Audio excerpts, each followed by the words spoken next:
We are on episode 17, Benjamin, right? Yeah, I'm assuming episode 17. Sorry, And episode 17. Episode 17. And just wanted to say just a thank you to everyone that's been listening thus far. This has been like a homebrew campaign that we've tried to keep as lore friendly as possible for, I think, the past 2.5 years for a lot of us. Well, all of us pretty much. So yeah, thank you for coming along with us on this story. And the ending's looking very, very close now. So it's definitely ramping up the stakes. So thank you for listening, and we hope you continue to listen as we continue on.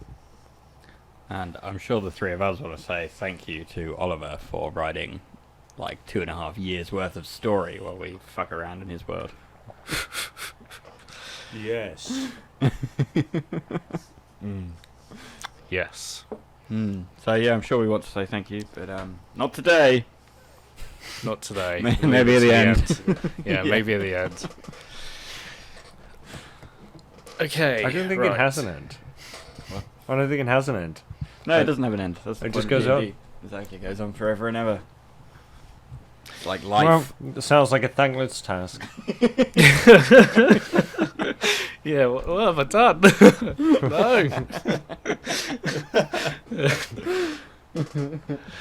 No. Okay, right. So, jumping into the recap for this session. Sounds session a lot. In the last session, we rejoined the Nine Hells as they battled a sacred statue shortly after arriving in the Feywild on their quest to destroy Acererak's Phylactory. They destroyed the statue and the hidden entity inside before pushing on to escort Tanny, the satyr from the Feywild, back to her home. They found themselves at the floating village of Lakehaven, where a small demimonde of satyrs, fuck's sakes, always that word, resided. They uncovered the presence of intrusive Shah cultists within the village. After a death mass suggestion maneuver by Fiddle, they gleaned crucial intel: the Phylactory's location at the Church of Malar, a challenging 720-mile journey through the perilous Mycelium Meadow, and an unexpected clone of Acererak that also resided there. The party would have to follow the Phaelites to reach the Church of Malar. Choosing caution, they camped outside the village, grappling with the dilemma of prioritising the mission against the plight of enslaved read that wrong. Choosing caution, Idiot! they camped outside the village, grappling with the dilemma of prioritising their mission against the plight of enslaved satyrs. The party now stands at a crossroads, their choices shaping destinies anew, and that is where we resume our story, as the party has now taken a long rest. They have since levelled up as well since last session, as we rejoin the party. So, Okay. So, yes, quite a discussion before we went to bed. But, are we all agreed that we're going to go save the world and not forget about these people who are very clearly slaves, being enslaved? We can leave, fine, but we must come back. We must make a promise to come back and save these poor people. Well, we're right here. Why don't we just do it now? Let's do it now. What? This wasn't the argument we were having. For fuck's sake. Oh my god. I don't know what you expected! Why did you open with a speech? God damn it. You say yes, we all agree. We're not making your stupid promise. Change your answers. Say Your yes. guilt. Yes, we all agree. We all agreed. Let's go. We didn't agree to your promise. Yes, I would like to go back. So we're going back. No, we're going on. We had this argument. What? We went round and round in circles for like 2 hours last night. we flipped a coin. We flipped a coin. We flipped a coin on it, and we decided we're not going to go back. We're not listening to the coin. We all made some very good points. What? So Would you like to go back? Last night, I was the only one who wanted to go back, and now you two both want to go back. My sides hurt. Are we going back? I always wanted to go back. Okay, looks like we're going back. Nice. Oh, One's no. out, weapons out. Let's go. Well, actually, Ollie doesn't now I'm have any thinking of about those it a things little bit more. prepped. This wasn't the plan.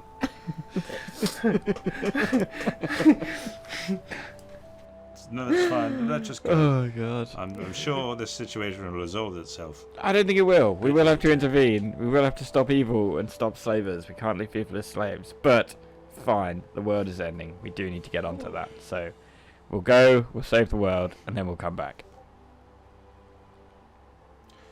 Deal? Yes, okay. Fine. Good.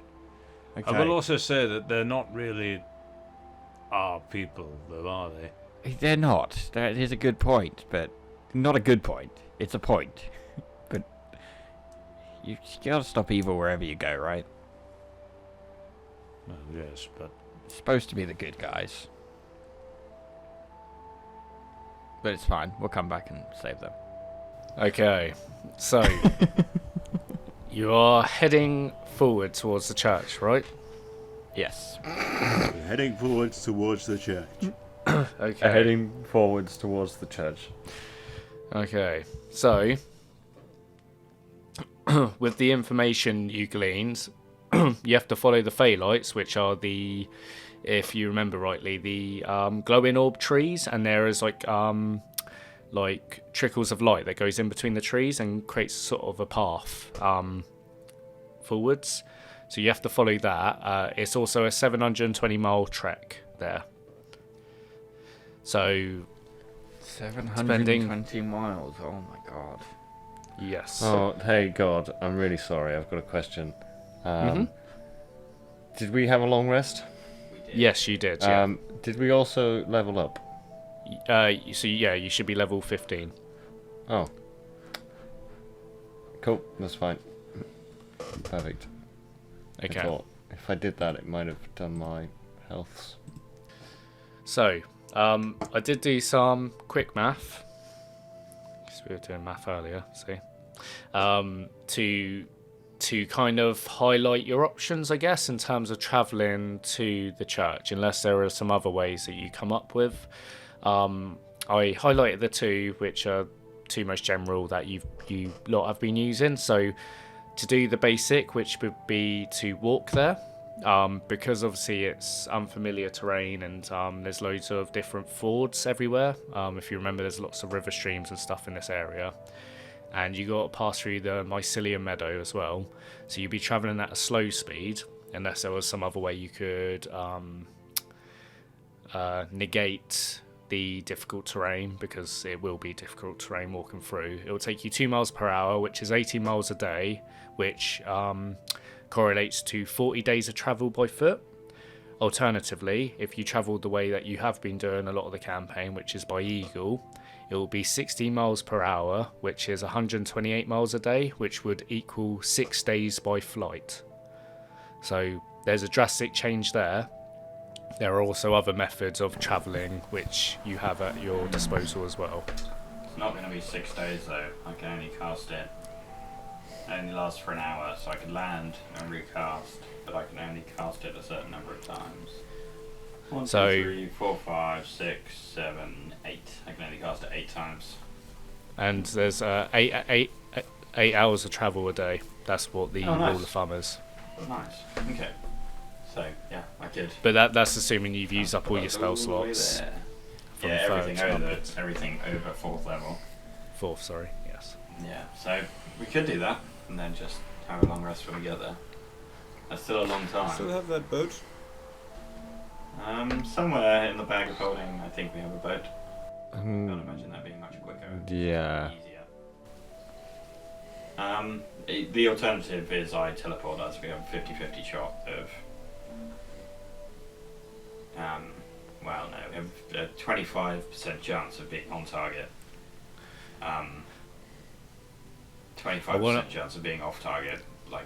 I want to do like a Baldur's Gate thing here. Obviously, you guys don't understand the reference, but I know people will by the time this goes out. you all go into your minds a faint image of the last time that you all took Fiddle's teleport spell and ended up in a different forest to the one intended. Yeah, let's go. Perfect, I click. Alright. So how I did this before, I know it's on the DM's thing, but Ben, you can roll this for the first time, and then if it doesn't work, then I'll roll the next one. Okay. Yeah. We got a 17. That's a mishap. Oh. We want a 74 or above. Is Alright. it D100 really? Yeah. Yeah. 100 roll. You went through this So, before, remember, and you end up in Grandalore and you're all moaning like fuck because of it. But Because we're not going back to places. Going back to places, I can just go there. Like, very familiar with a place is a 75% chance we make it. hey, you've all decided on the teleport now. Yeah, Right, fine. so mishap. So I'm just trying to find the correlating things. Mishap. There we go. 3d10. Okay. So, Fiddle, do you want to describe how you do your teleport? I have my one hand up, ready to click, and my other hand is open as a palm, sort of down by my waist, outstretched, straight down. And I click, and like this green aura, like emanates around us, and starts spinning. And then as I think it's spinning quick enough, as it spins quicker and quicker and quicker, I then pull up from the ground with my hand that's outstretched. And as I pull up, it's like we all go up in an elevator, like quite quickly. There's a bit of acceleration, and then we like hit a wall. And we'll like end up back down on the ground. But the energy is still spinning around, so I'm then going to go for a second pull up. Hopefully that'll work. Okay, so as you pull up and you all hit the wall and you all take this racking force damage that shocks through your bodies, you all take 15 points of force damage. We say Belladonna's got 44. I've only got 62 hit points. He might kill me. Okay, so that was the first one. It didn't work. You see Fiddle still concentrating on the spell as you all like felt that quite hard, and you're looking over like giving evils to Fiddle. Right, next one. So I shall roll on this one. D100, right? Yep. Okay, the number is 99. Oh, amazing. Perfect. Oh, whoops, Alright. sorry guys. I'll get it this time. And then just zoop under there. Okay, so that's on target, right? Zoop. Yep, that's on target. Okay, where are you going to? Because you haven't actually said out loud the destination, so. I haven't, no, but you know, I've got it in my brain, and that's where I'm going. Where? It could be anywhere.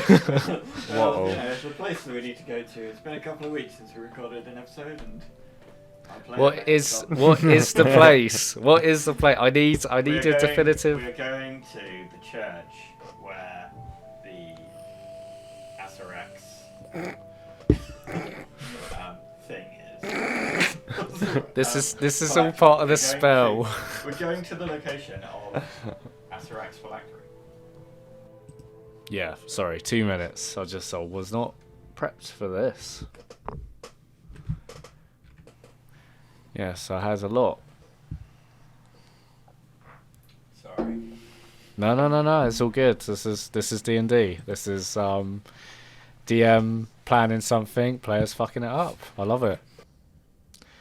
Okay, so as the 9 hells go through the teleport and split through reality in a flash of mystical energy, the party of adventurers materialise within the heart of the temple, finding themselves in the shadow of an ancient and eerily magnificent church. A church that's situated on top of a hilltop. You see everything around you is almost dark and decayed. It's not reminiscent of a Feywild church. It is more dead.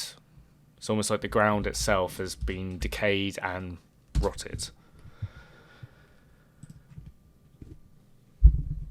The architecture itself is both ethereal and menacing, adorned with intricate fawn-like carvings and animal statuettes that seem to depict on the ruined walls. You recognise these animals to be beasts of Malar, lining along a pillar of what once was a big hallway. And you see in front of you, at the end of the hallway, in this ruined cathedral, is this ruined green rug leading up to an altar.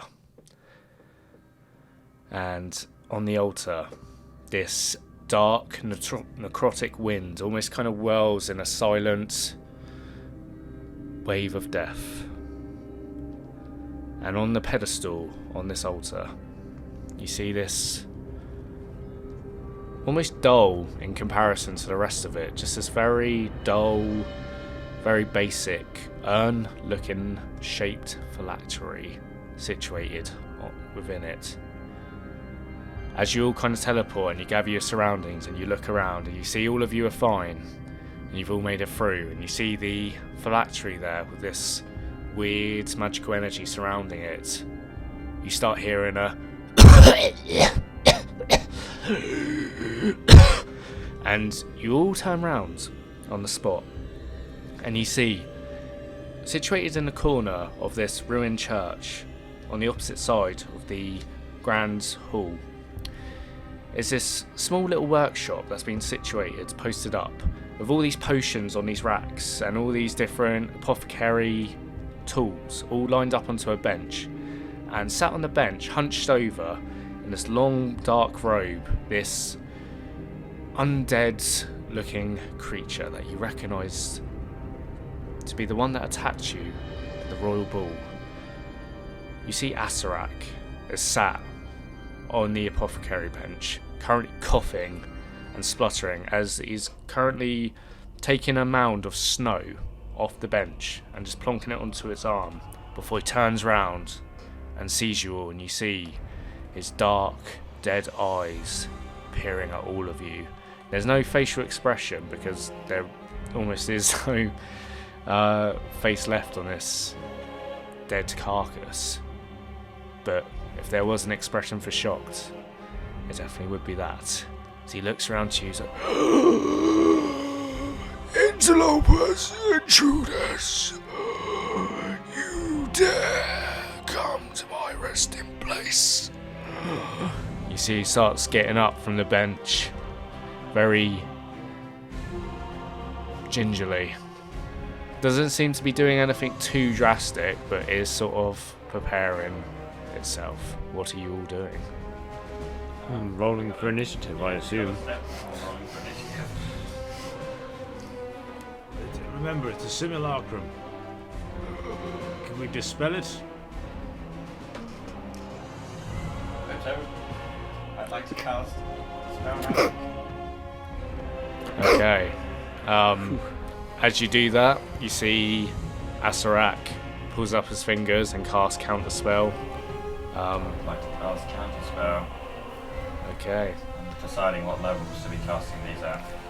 Yeah, I've got 2 5th level spell slots. I'm going to do them both at 5th level. Spell magic and counter spell. Okay. So, well, if you're just casting counter spell, then his spell fails. His counter spell. Ah, of course. Yeah. Sorry. Yeah, I cast counter spell at 3rd level. Okay. I suppose. Well, maybe. Yeah. No, hold on. You could have cast a high level counter spell though. Well, you didn't know what level he was casting it at, and you were saying 5th level. So yeah, 5th level. So- That's all good. That's good to know. Okay. Perfect. So So, counter spell works. his counter spell fails. The spell magic goes through. What are you dispelling? The simulacrum spell. You counter spell. You cast dispel magic. You see Acererak lifts off his finger to cast counter spell. You counter spell his, and it goes through. And for a second, that shocked. I'm trying to describe expression to a thing that has no expression. It's shocked. Acererak shocked. You cast spell magic. Nothing happens. Now initiative starts. I do it again. Initiative starts. Okay, Gregory. 13. 13. John Claude. It is coming out of that. 18. Right, well, sorry. John Claude, what'd you get on your initiative? 18. 18. Fiddle. 21. 21. Essentially, to set the scene, you're on top of a hilltop. There is a ruined church, and you see the hilltop is almost split off from the main base of it, and it's all kind of hanging on its hinges. You see down below there's all this dark cloud and fog, almost poisonous in nature, that seems to surround everywhere. You see the altar with the phylactery there, with this dark necrotic energy warping around, and you see Acererak next to a lab. So, kicking off with initiative is Fiddle, because he rolled the highest. Yeah, 8th level to spell magic, please. On... The simulacrum. Okay. So trying it again, are you? Yeah, 8th level to spell. I'm so glad I don't have spells sometimes. I have no idea. That's my first use of an 8th level spell slot. Just double checking something. I'm JC, I shoot arrows. Pew pew. I'm still here, everyone. Just now, and then I'm going to have to use like my 6th level to... God, this is going to be crazy. Sorry. It's just that there's so many wording as just making sure I get this like Yeah, politically fine, don't correct, worry, if God. that makes sense. Do you think?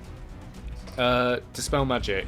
It if you cast it at the level or higher, it just goes through, right? There's not a save or anything like that.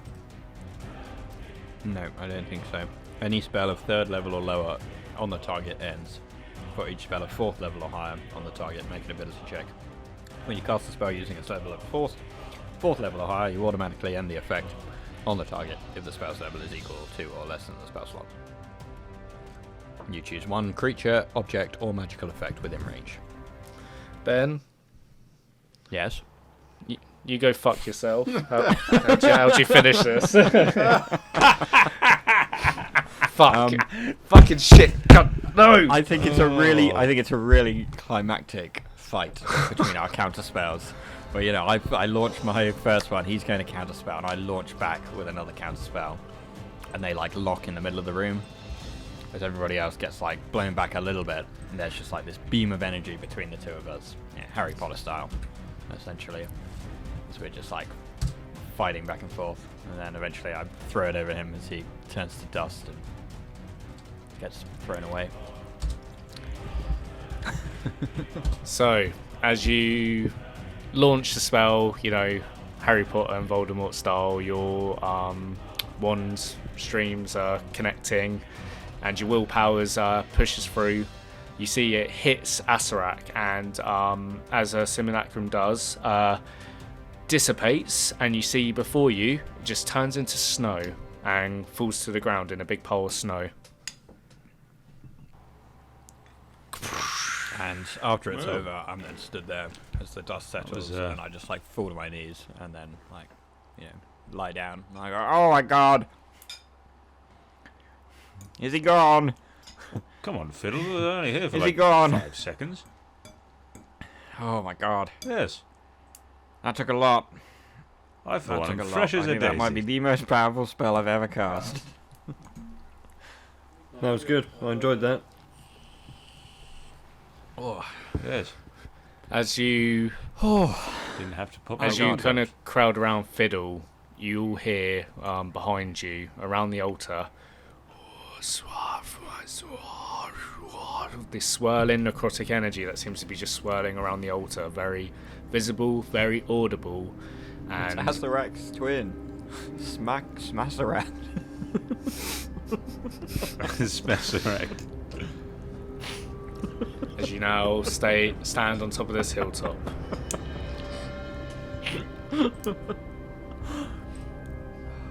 So did we win? Are we finished? We are finished, yeah. No, this was a clone of the big bad guy. Would have been just as difficult to defeat as the big bad guy, Good to know. but I had the cheat code. But the big bad guy is going to be way harder to defeat, but hopefully easier once we get that thing in there. And I point at the what the hell is it called? a phylactery. I point at the phylactery that's inside the shrouded darkness.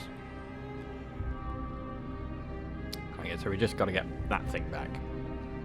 Yeah, alrighty then. I use Mage Hand to pull the phylactery away from where it is towards us. I go, get ready with the bag. The bag. What bag? The bag of holding. What? Throw in the phylactery in. As you take out the mage hand, and you start twiddling your fingers and sending the mage hand towards the phylactery, as you get 15, 10 feet, 5 feet towards it, and the mage hand makes contact with the black shroud around it. You see the black shroud reacts violently to it. This huge loud noise that washes over you. I need you all to make me a wisdom saving throw, please. Against magic. Oh no, I get magical effects now. Yeah, it's a magical effect. Beautiful. 25. First, Wisdom saving throw. 22. 22. 15. 15. Belladonna got a 14. So, JC and Fiddle, you feel this magic wash over you, and for a second you brace yourself to feel pain, but none comes. And you look at each other and you're like, oh, we're good. And you look over at Gregory and Belladonna, and they're both on the floor, unconscious. You get Belladonna, I'll get Gregory. Yep, sounds good. Flask at the hearth. Yeah, we both pull out our flask to the hearth and feed them to them. Okay, so you take out your flask to the half, start kind of trying to shove it down their mouths so they consume it. You step back. Nothing seems to happen. They don't need healing. Medicine check on Gregory, please. Okay, roll me a medicine check. And that one. I'd like to roll one as well. Okay, you can roll one as well. 15. 15. John-Claude, to look at, you look over who you examining, Belladonna, right? Yeah. Yeah, so to look at her, her belly's rising and falling. She seems very much at peace. Her body's limp but still warm.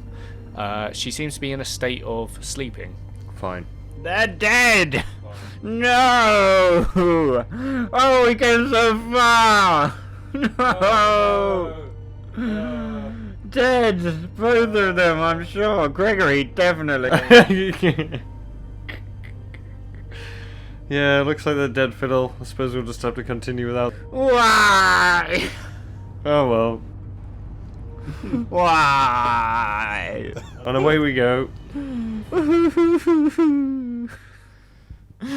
He was such a kind soul underneath all the murder and torture. Well, just me and you again.